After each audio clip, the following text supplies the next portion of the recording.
وبركاته. بسم الله الحمد لله والصلاة والسلام على رسول الله سيدنا ومولانا محمد ابن عبد الله وعلى آله وصحبه ومن والاه لا حول ولا قوة إلا بالله العلي العظيم إلى حد صفى رسول الله صلى الله عليه وسلم وعلى أزواجه وذريته من أولي الصالحين والعلماء المقربين والسبل الحق وحفاظ القرآن للرحمة بكم ولوالدي ولوالديكم وأمواتنا وأمواتكم من شيء مشيحكم ونخصني إلى مؤلف هذا الكتاب ببركته وكرامته نسأل الله البركة والشفاعة والإجازة والسلام شغل الله لنا ولهم الفاتحة. بسم الله الرحمن الرحيم الحمد لله رب العالمين إياك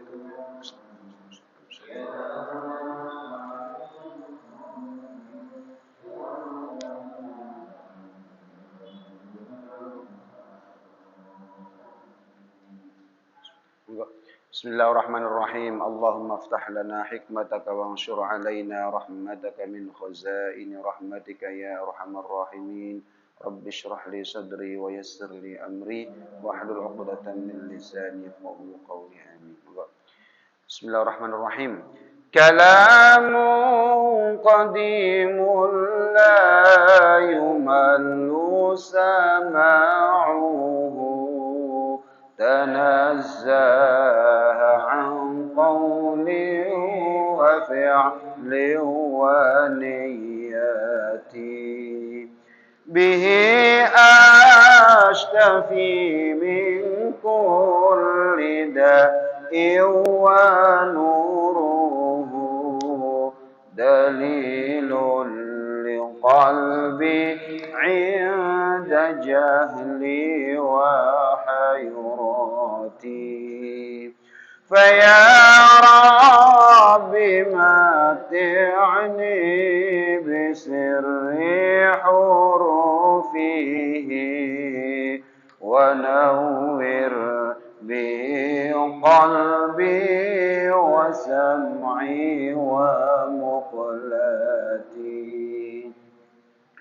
يا حي إذا هب موت قلبي فلن أزل بذكرك يا قيوم ما دمت موصلا وهب لي يا وهاب علما وحكمة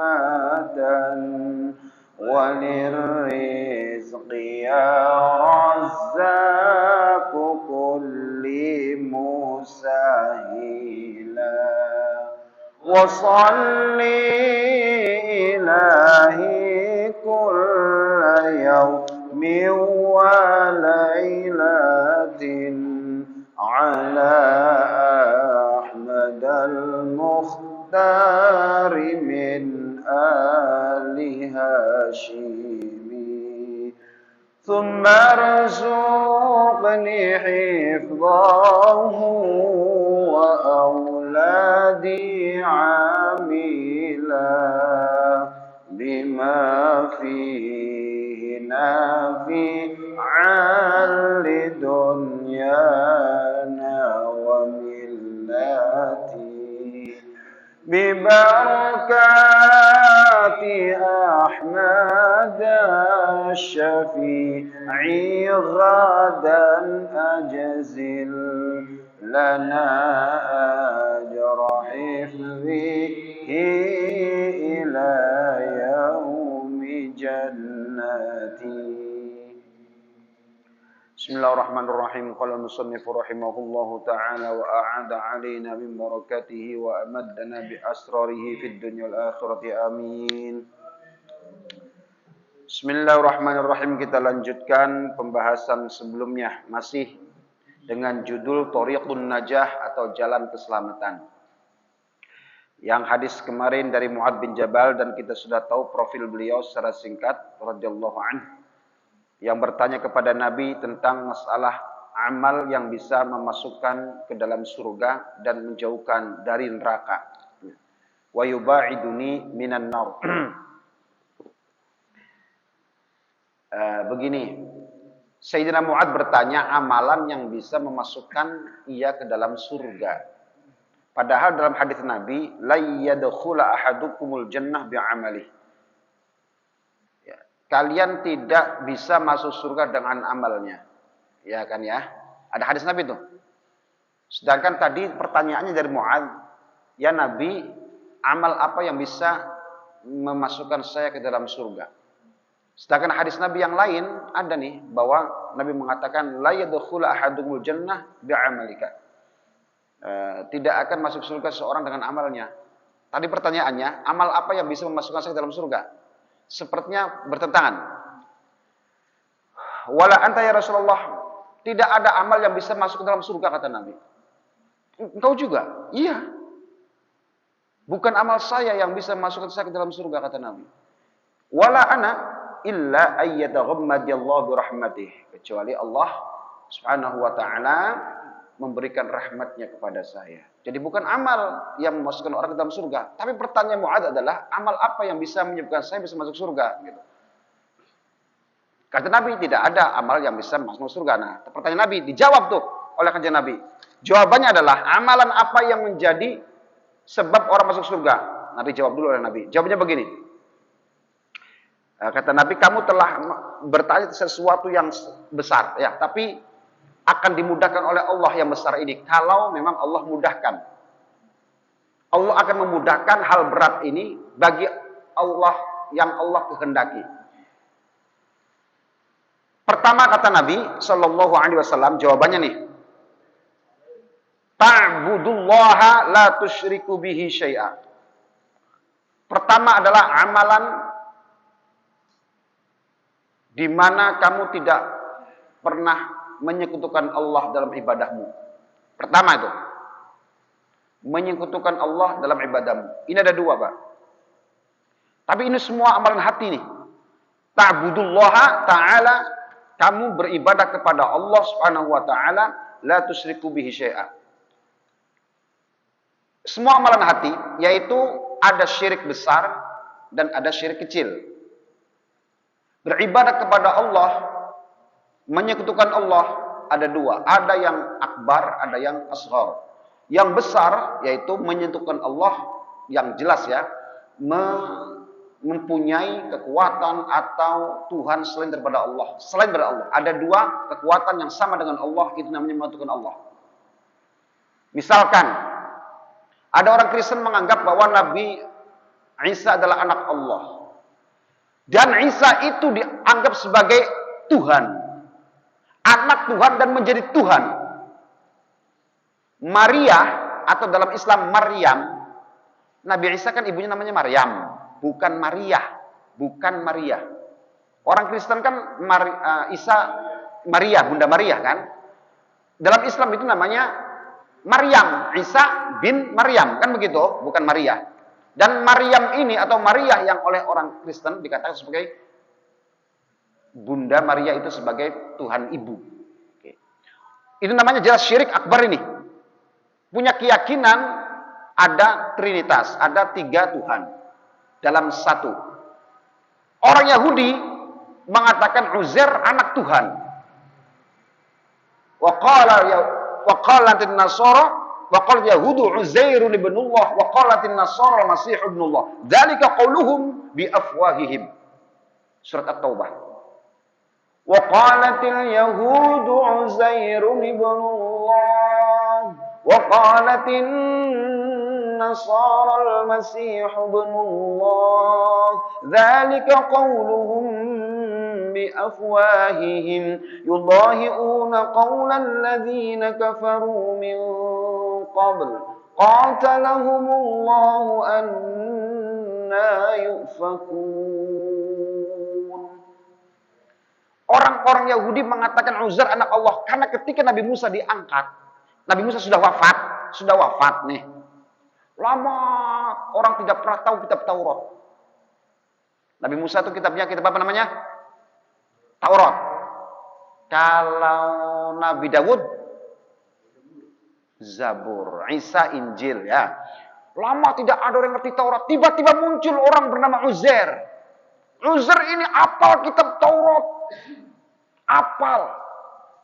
Uzair itu adalah nabi tapi bukan rasul, Pak. Yang akhirnya kemudian dipertuhankan oleh orang-orang Yahudi dan dikatakan sebagai anak Tuhan. Uzairun ibnullah. Itu orang Yahudi. Ini namanya syirik besar ini. Atau meminta kekuatan itu adalah milik Allah semata. Kepada selain Allah. Itu namanya syirik akbar. Yang kedua adalah syirik saghir bernama riya. Ta'budullaha la tusyriku bihi syai'a. Syirik akbar dan syirik asghar. Syirik besar dan syirik kecil. Syirik kecil itu riya. Itu kan hati, keyakinan itu kan, keyakinan. Baik syirik besar ataupun syirik kecil itu sama, adalah persoalan amalan hati.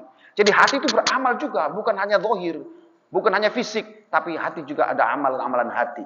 Termasuk di antara adalah membersihkan diri dari kesyirikan, baik yang besar maupun syirik kecil. Nah, sekarang begini. Pertama adalah ta'budullaha la tusyriku bihi syai'a. Kamu menyembah Allah dan tidak menyekutukannya. Yang kedua, tapi pertama ibadah dulu nih. Masalah ibadah kepada Allah atau beribadah kepada Allah. Ibadah itu ada 3 tingkatan. Inna lil ibadati 3 darajat.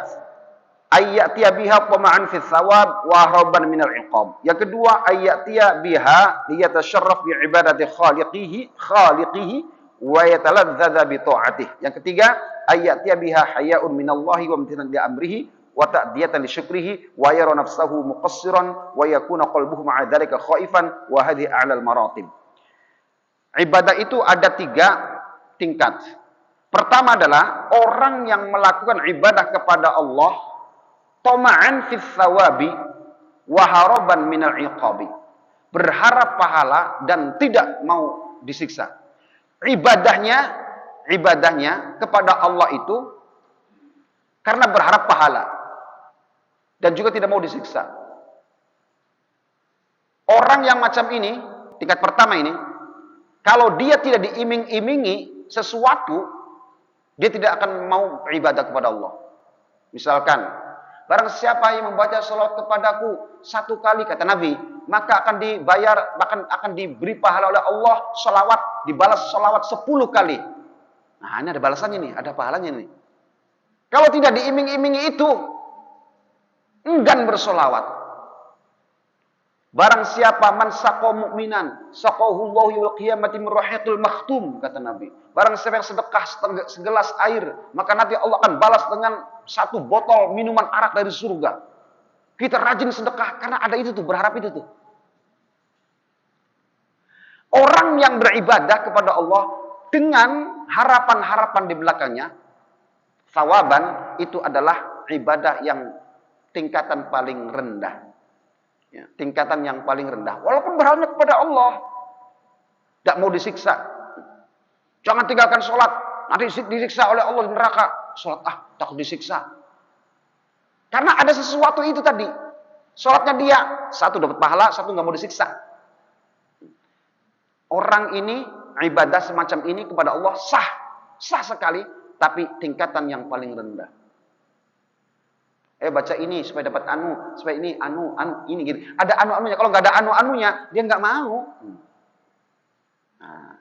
Yang kedua, ayyatiya biha liyatasharrafa bi ibadati khaliqihi wa yataladzadza bi ta'atihi. Yaitu orang yang menjalankan ibadah kepada Allah untuk mendapatkan kemuliaan dengan ibadah tersebut, ubudiyahnya dari Allah Subhanahu wa taala, wa yataladzadza bi ta'atihi, dan mendapat kenikmatan dengan ketaatannya. Ini adalah yang kedua. Ini udah bagus banget ini, udah bagus. Ya, mengharapkan kemuliaan dengan ibadahnya dari Allah Subhanahu wa taala. Dia mendapatkan kemuliaan, dia mendapatkan kebahagiaan, kehormatan dari Allah Subhanahu wa taala. Itu bagus. Ada lagi Pak yang terakhir, yang paling tinggi nih. Itu sudah bagus banget kan itu kan? Saya ibadah kepada Allah, saya sholat, saya puasa, saya sedekah agar saya mulia di sisi Allah. Itu bagus kan? Bagus, itu udah bagus sekali. Ada yang lebih hebat dari itu. Ibadah kepada Allah. Ayyatiya biha haya'un minallah wa imtithalan li amrihi wa ta'diyatan li syukrihi wa yara nafsahu muqassiran wa yakuna qalbuhu ma'a dzalika khaifan wa hadhihi a'lal maratib. Yang ketiga adalah orang yang beribadah kepada Allah karena merasa malu atas dirinya kepada Allah. Mendatangkan ibadah li syukri karena bersyukur kepada Allah. Ibadahnya adalah bentuk syukur kepada Allah. Bukan sekedar, bukan kewajiban lagi, bukan karena ini, enggak. Tapi karena saya bersyukur kepada Allah. Andaikan Allah tidak perintah kita, kita akan tetap beribadah. Karena sebagai bentuk syukur kepada Allah. Bukan sekedar kewajiban kita, tetapi sudah menjadi kebutuhan kita ketika kita beribadah. Itu loh Pak. Hese enggak? Hese ini. Kita datang kepada Allah, ibadah kepada Allah karena bentuk syukur kita, syukur. Jadi enggak mikirin pahala, enggak memikirkan kehormatan, kemuliaan dari Allah, tidak. Saya ini bersyukur kepada Allah, saya ibadah. Syukur saya diberikan Allah iman. Bersyukur saya diberikan kesehatan. Bersyukur saya bisa beragama Islam. Gitu loh Pak. Dengan syukur ini kemudian saya terus beribadah. Makanya Nabi waktu ditanya oleh Sayyidah Aisyah, engkau telah diampuni segala dosa-dosamu ya Rasulullah. Tapi kenapa engkau sholat sampai kakimu bengkak-bengkak? Engkau sudah jamin masuk surga. Apa kata Nabi? Aku ingin menjadi hamba yang bersyukur kepada Allah. Jadi ibadah Nabi itu memang bentuk syukur kepada Allah. Karena telah dimuliakan Allah dengan dijadikan sebagai Nabi. Kita diberikan oleh Allah kenikmatan iman Islam. Yakin kepada Allah.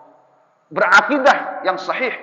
Itu bersyukur kepada Allah. Dengan cara apa? Dengan cara limtithali awamirihi, menjalankan perintah Allah itu adalah didasari dengan rasa syukur kepada Allah. Andaikan Allah tidak memberikan iming-iming, Nabi tidak memberikan iming-iming, sudah cukup. Contoh Quran begini nih. Ya ayyuhalladzina amanu sallu alaihi wa sallimu taslima. Baca selawat, selawat aja. Tidak peduli Allah mau membalas atau tidak. Quran itu tidak ada kata balasan itu. Lihat Al-Quran. Innallaha wa malaikatahu yusholluna 'alan nabi. Sebelumnya kan begitu ya. Ya ayyuhalladzina amanu shallu 'alaihi wa sallimu taslima. Tidak ada iming-imingnya itu. Sesungguhnya Allah dan para malaikat berselawat atas Nabi. Hei orang beriman, maka selawat dan salam kepada Nabi. Dah itu aja. Terus kita berselawat kepada Nabi diperintah oleh Allah. Karena kita bersyukur beriman kepada Allah. Terus Allah titahkan itu. Allah perintahkan itu. Kita menjalankannya karena bentuk syukur kita. Terima kasih Allah. Kau perintah apa saja aku lakukan. Karena ini saya sebagai bentuk syukur kepadamu. Tidak menengok kata-kata Rasulullah. Barang saya bersolat kepada akan begini, akan begini, akan begini. Tidak. Ini perintah Allah. Dan saya menjalankannya sebagai bentuk syukur saya kepada Allah. Aqimus sholat. Dirikan sholat. Ya sudah sholat. Itu perintah dari Allah. Dan sebagai bentuk dilandasi dengan bentuk syukur kita kepada Allah, suruh sujud kepada Allah. Sujud kita itu mahal di sisi Allah. Ya. Dahi kita ketika nempel di lantai, bersujud bertasbih kepada Allah itu sangat mahal sekali di sisi Allah, sangat luar biasa, mahal sekali. Makanya dihargai, lebih berharga daripada sujudnya Jibril alaihissalam 40 tahun dengan sujudnya kita 2 kali. Dalam tempo yang cepat.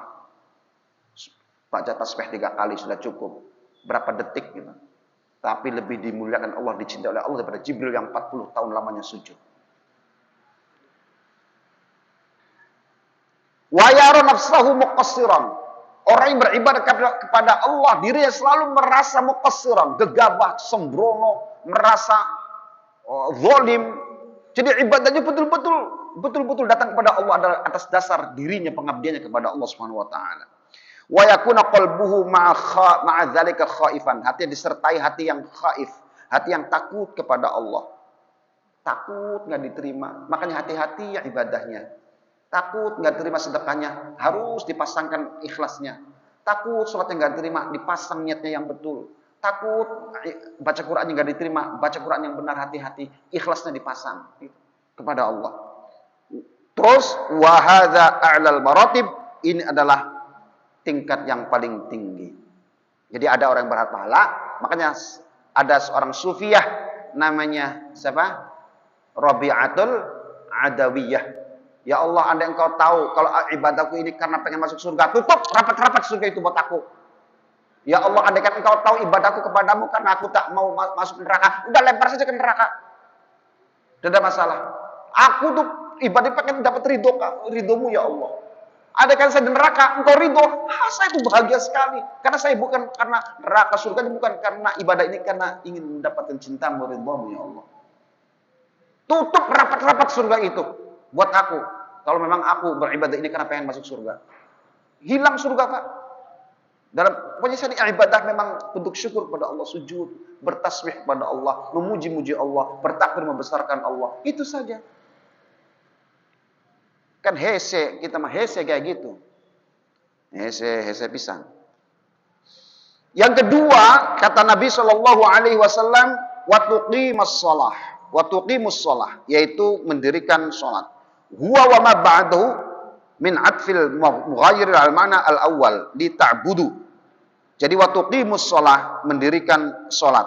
Sholat di sini yang dimaksud adalah sholat fardu. Oke Pak? Bukan sholat sunnah ini.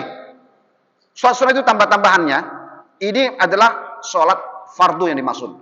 Tuqimus shalah, kau jalankan sholat fardu. Pertama, kau sembah Allah tanpa menyekutukannya. Yang kedua, kemudian mendirikan sholat.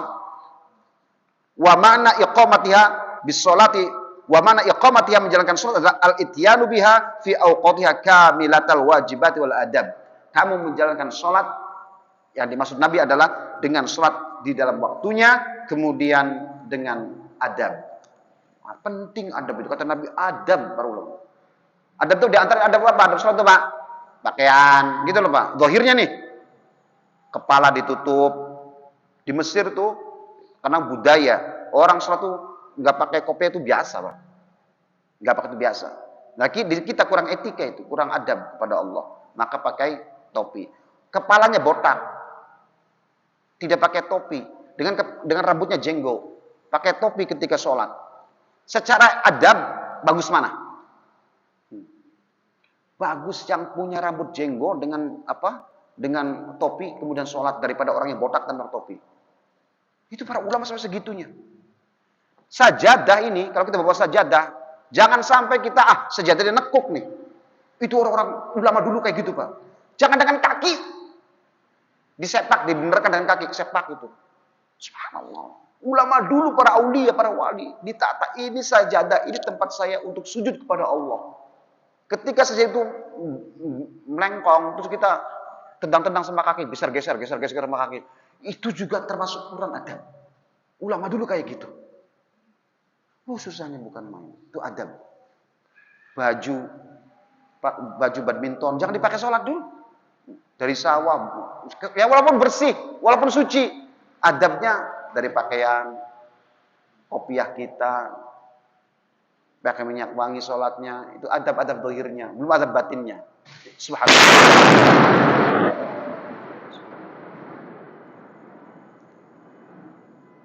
Subhanallah.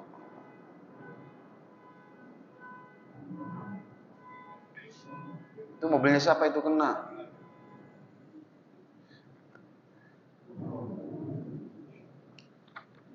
Kemudian yang ketiga adalah waktu tiaz zakah. Zakat bagi yang mampu. Zakat bagi yang mampu. Zakat itu ada zakat mal, zakat zira'ah, zakat fitrah, yang mampu berzakat. Kemudian watasuma Ramadan, puasa Ramadan, kemudian haji ke Baitullah kalau mampu. Itu pertama ta'budullah ta'ala la tusyriku bihi syai'a, beribadah kepada Allah tidak menyekutukannya, menjalankan sholat, menunaikan zakat, puasa Ramadan, pergi haji. Itu hal-hal yang wajib saja. Ini adalah amalan-amalan yang bisa menjadi sebab rahmat Allah turun, kemudian orang itu masuk surga. Jadi amalan yang bisa menjadi sebab orang masuk surga adalah amalan yang diterima oleh Allah. Diterima ini qabulul amal adalah rahmat. Gitu loh Pak. Jadi yang memasukkan kita ke dalam surga adalah rahmat Allah, kasih sayang Allah. Nah, kasih sayang Allah dibentuknya adalah dengan mengkabul amal-amal soleh kita. Itu namanya rahmat. Paham nggak? Amalan kita ini, ya, amalan soleh kita, ya, tidak bisa memasukkan kita ke dalam surga. Yang memasukkan kita ke dalam surga adalah rahmat Allah. Rahmat Allah ini adalah bentuknya dengan kaitannya dengan amal-amal sholat kita adalah qabul. Diterimanya amal itu adalah bentuk rahmat Allah, kasih sayang Allah. Jadi tidak ada kontradiksi, itu tidak ada. Amal itu jika diterima oleh Allah itu namanya bentuk rahmat. Bukan zat amal itu sendiri yang bisa memasukkan orang ke dalam surga. Tahmir rahmat Allah. Nah, diterimanya amal itu namanya bentuk rahmat Allah. Itu menurut Imam Ibnu Hajar Al-Haytami dan Imam Ad-Dimyati Ad-Dainuri Asy-Syafi'i. Jadi diterimanya amal soleh itu adalah bentuk rahmat Allah. Kalau dikomparasikan dua hadis tadi, Allah itu punya rahmat. Kenapa kita menyandarkan kepada rahmat, bukan kepada amal kita? Karena yang punya hak prerogatif, namanya apa? Mutlak. Ya. Allah memasukkan hamba-hamba dalam surga kan Allah. Hak mutlak itu. Mau dia orang soleh, mau dia orang brengsek sekalipun, mau ahli maksiat sekalipun, kalau Allah memasukkan ke surga dengan rahmatnya kan gampang saja. Bisa saja. Kita bisa apa? Ada orang soleh dijeburkan ke neraka. Misalkan. Itu akan hak Allah. Allah memasukkan ke dalam neraka orang soleh. Memasukkan ke dalam surga orang brengsek, orang maksiat. Itu terserah Allah. Yang punya Allah. Yang punya kuasa Allah. Tapi di sisi lain Allah Subhanahu wa taala wa'adallahu alladhina amanu wa 'amilus solihati lahum maghfiratu wa ajrun 'azim. Itu Quran itu. Namanya kelompok Mu'tazilah, mustahil. Mu'tazilah ini. Mustahil Allah memasukkan orang beriman dan amal saleh ke dalam neraka. Itu mustahil. Mustahil. Karena apa? Karena wa'adallahu alladhina amanu. Allah berjanji kepada orang-orang beriman wa amilus solihati dan beramal soleh lahum maghfirah, mereka dapat ampunan Allah, wa ajrun azim dan dapat surga. Ajrun azim, pahala besar. Mayoritas ahli tafsir di berbagai kutub tafsir maknanya adalah surga. Itu janji Allah. Masa Allah kemudian mengingkari janji? Innallaha la yukhliful mi'ad. Orang Mu'tazilah jelas masuk surga. Tidak mungkin, tidak, mustahil. Kayak gitu orang Mu'tazilah. Tapi Mu'tazilah ekstrem sekali, Pak. Orang yang berbuat salah, berbuat dosa besar, neraka, udah total neraka. Gak bisa ndak neraka. Nah, kalau kita Asy'ariyah tidak berdiri di tengah-tengah. Berdiri di tengah-tengah. Semua dikembalikan kepada Allah. Nah, oke, lanjut. Abwabul khair min mu'allimin nasil khair sallallahu alaihi wasallam. Tsumma qala. Nah, kemudian Kanjeng Nabi setelah itu ditanya lagi, tsumma qala, "Alla adulluka ala abwabil khair." Nabi memberikan nasihat, memberikan masukan kepada sahabat Mu'adz bin Jabal begini. Maukah kamu akan saya tunjukkan pintu-pintu kebaikan? Kalau tadi itu sudah mutlak itu, Pak. Ibadah kepada Allah, sholat, puasa, zakat, dan haji. Bagi yang mampu semuanya. Nah sekarang ada tambahan nih. Maukah kamu saya tunjukkan pintu-pintu kebaikan menuju ke arah rahmat Allah itu? Menuju ke dalam surga itu. Pintu-pintunya. Pintu kebaikan menuju surga itu. Iya ya Rasulullah. Gini kata Nabi. As-sawmu junnah. Pertama yang oleh sampaikan Nabi adalah puasa sunnah. Kalau tadi itu adalah yang wajib-wajib saja. Maksudnya adalah puasa Ramadan. Nah sekarang pintu-pintu kebaikan menuju surga itu, pintunya nih, pertama adalah as-saumu, puasa, kata Nabi. As-saumu junnah, puasa itu adalah perisai. Junnah itu perisai, Pak. Kalau jinnah itu jin. Jin, makhluk jin itu namanya jinnah. Kalau junnah itu perisai. Beda harokat. Fathah sama kasroh. Jinnah, junnah. Jinnah, jin, junnah, perisai. Jauh nggak kira-kira? Jauh banget. Kalau ada orang nih, minal junnati wan nas. Wah, jauh amat tuh. Minal junnati wan nas. Dari jin dan manusia. Daripada minal junnati, dari perisai dan manusia. Apa maksudnya perisai? Junnah, perisai, penutup. Jinnah, jin. Sama, Pak. Asal maknanya sama. Asal katanya sama, maknanya sama. Sesuatu yang tidak nampak. Jinnah atau jin, sesuatu yang tidak nampak. Junnah, perisai, sesuatu yang menutupi. Paham nggak? Jannah, apa jannah? Surga. Kalau ditulis jim nun tak bulat tuk di atasnya. Kalau nggak ada harokatnya, bis jannah, junnah, jinnah. Apa ini ya? Biasa kalau di kitab kan suka nggak ada jabar jarnya kan? Ini jannah, junnah, jinnah, jannah, junnah, jinnah. Jannah surga, maknanya Pak, sesuatu yang masih belum nampak. Tertutup lagi kan? Jannah, jin, sesuatu yang tidak nampak. Junnah, perisai, sesuatu yang menutupi agar tidak tampak. Sama. Kemudian syifaul janan. Apa itu janan? Hati, sesuatu yang tidak dinampak. Janin itu dalam hati. Janin, sesuatu yang masih di dalam, masih tertutup. Janin. Junun, gila. Orang yang punya sifat junun namanya majnun. Orang yang tertutup akalnya. Akalnya itu ada, tapi tertutup. Majnun, junun. Tertutup, tidak nampak. Akalnya tertutup. Quran mengatakan, falamma janna alaihi lailu ra'a kaukaba. Qala hadza rabbi.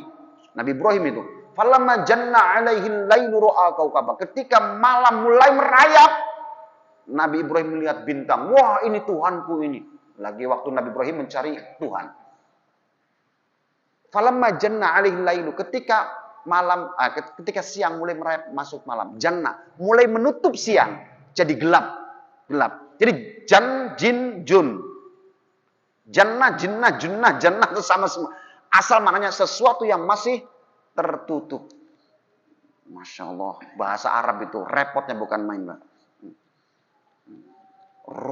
Rijlun, kaki. Rojulun, laki-laki. Tulisannya sama, ro jimlam. Ini rijlun atau rojulun itu. Ya, itu sama. Tapi kalau kita salah baca ya jauh. Makanya hati-hati baca Quran. Salah sedikit ya maknanya wow, sudah timur dan barat. Jauh banget. Nah, as-saumu junnatun. Puasa adalah perisai. Perisai ada dua. Pertama adalah memberi perisai perlindungan dari syahwat. Manusia itu syahwatnya diantaranya muncul keluar itu dari faktor makan. Orang yang banyak makan itu syahwatnya gede, Pak. Nah, makanya dicoba ditekan dengan puasa. Perisai untuk syahwat. Yang kedua adalah junnah perisai min adzabin nari fil akhirah. Yaitu perisai dari neraka. Penutup dari neraka. Puasa sunnah ini, puasa satu hari itu merupakan perisai yang akan bisa mencegah orang dari jilatan api neraka. Menjadi perisai penutupnya. Itu adalah puasa sunnah. Apalagi puasa wajib. Lain ini. Ini puasa sunnah ini. As-saumu junnah. Itu dari siksa neraka. Dari jilatan api neraka. Itu puasa. Maka fayambaghi lil insan al-iktsar minhu mastata'a. Maka siogianya kita disunahkan untuk memperbanyak puasa-puasa sunnah. Khususon fil ayyamil muakkad shamuha, terkhusus pada hari-hari yang ditakkidkan, dikukuhkan untuk puasa. Senin, Kamis, 13, 14, 15, Tasu'a, Asyura, kemudian apalagi? Arafah, Arafah dan seterusnya lah. Banyak kan? Jadi itu adalah sunnah-sunnah muakkadah. Senin, Kamis, tanggal 13, 14, 15, Syamil Bid namanya. Itu hari-hari putih tengah-tengah. Kalau 13, 14, 15, kalau enggak 14, 15, 16. Gitu loh ya. 13, 14, 15. Kalau tidak 14, 15, 16. Itu. Nah, kemudian puasa Arafah, puasa Syura, puasa 6 Syawal, puasa Ashhurul Hurum, bulan Rajab, Sya'ban, banyak. Terus ada lagi Afdhalus Shaum, Shaumu Dawud, puasa Nabi Dawud. Apa Nabi Dawud puasanya? Ya, sehari puasa, sehari enggak gitu ya. Senin, Rebo, Jumat, Ahad, Ahad, terus itu puasa Nabi Dawud itu. Nabi Dawud itu syariat, Pak.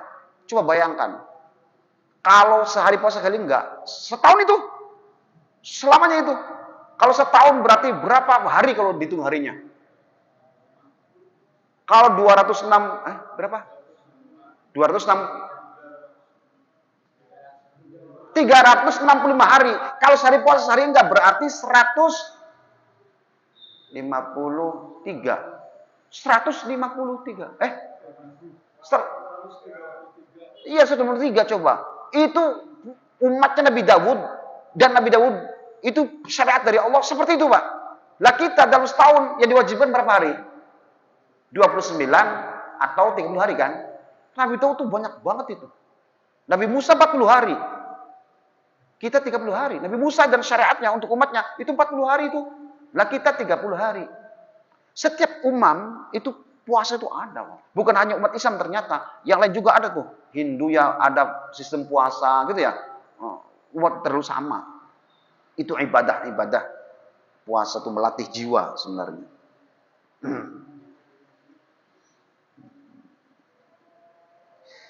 Wa adna darajatis shaum, dan paling rendah derajatnya puasa itu adalah tidak melakukan sesuatu yang membatalkan, tidak makan, tidak minum, tidak berjima. Itulah puasanya paling rendah itu. Puasa pertengahannya adalah menjaga dari anggota badan kita dari hal yang diharamkan Allah. Mata tidak melihat yang haram, gitu loh, Pak. Sekarang gini aja nih. Kebanyakan kita itu pasti adna darajat. Puasanya tingkatannya rendah banget. Kebanyakan orang tidak makan, tidak minum, tidak jima. Itu kan. Mata, telinga, nggak dipikir itu. Mata ngeliat maksiat, ngeliat YouTube, ngeliat macam-macam, wah Aisyah senang. Kuping mendengar macam-macam. Tapi dia batal nggak puasanya kalau maghrib? Dia tidak makan, tidak minum, tidak jima. Dari mulai sahur sampai maghrib. Batal nggak puasanya? Enggak kan? Matanya ngeliat film-film porno misalkan nih, matanya. Puasa harian. Siang hari itu puasa.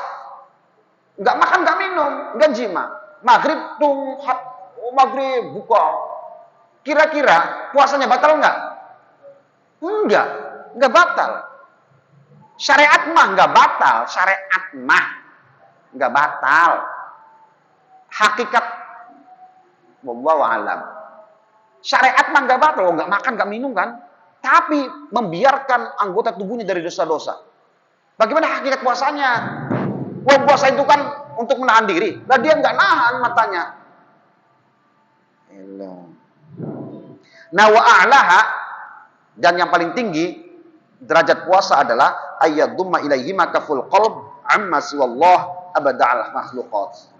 Hatinya itu ya selalu berzikir mengingat Allah Subhanahu wa taala.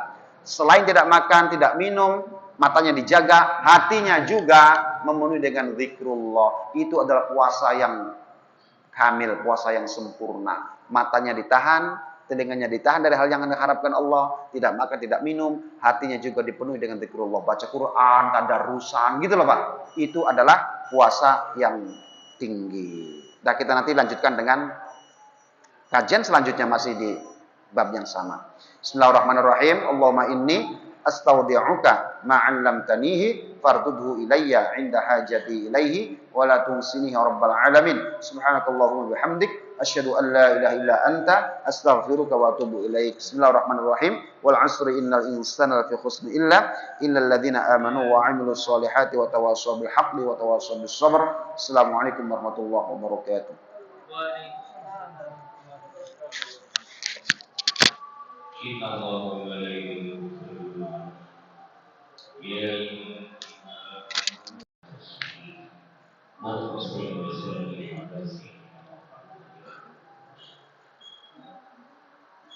Allah